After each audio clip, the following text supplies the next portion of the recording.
बाबासाहेब आंबेडकर आपल्या वडिलांना विचारायचे, बाबा तुम्ही नाही जेवत? आणि रोज वडिलांचं उत्तर ठरलेलं, तुमचं होऊ द्या, तुमचं झाल्यावर मी जेवतो.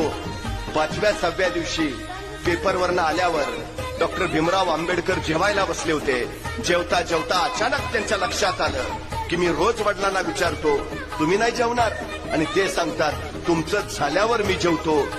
पण माझं जेवण झाल्यानंतर टोपलीत भाकरीच शिल्लक राहत नाही, तर माझ्या नंतर माझे वडील मग खातात काय?